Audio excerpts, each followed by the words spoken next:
నమస్తే. ఈరోజు మనము ఆరోగ్యకరమైన రవ పొంగలి ఎలా తయారు చేసుకోవాలో తెలుసుకుందాం.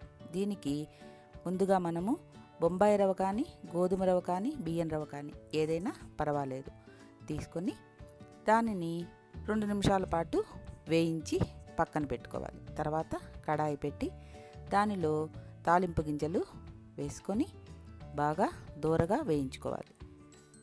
తర్వాత ఒక ఎండుమిరపకాయ,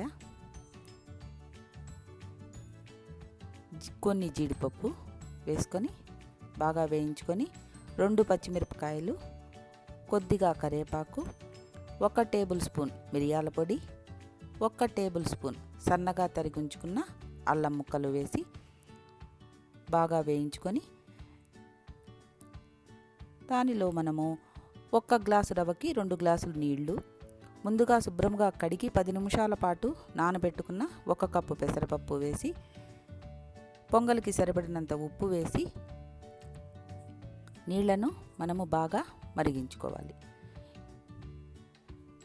నీళ్లు బాగా మరిగేటప్పుడు మనము ముందుగా వేసుకున్న పెసరపప్పు కొద్దిగా ఉడికాయో లేదో చూసుకొని మనము దోరగా వేయించి పెట్టుకున్న రవ్వను ఉండలు కట్టకుండా మనము ఉప్మాలో వేసి కలిపినట్టు కలుపుకోవాలి.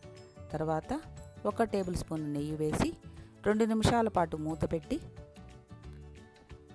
పొంగలిని ఒక్కసారి మరలా తిప్పామంటే ఇప్పుడు మనకు ఎంతో ఆరోగ్యకరమైన రవ పొంగలి తయారైంది. మీరు దీన్ని రుచి చూసి మీ కామెంట్స్ని తెలియజేయండి, లైక్ చేయండి.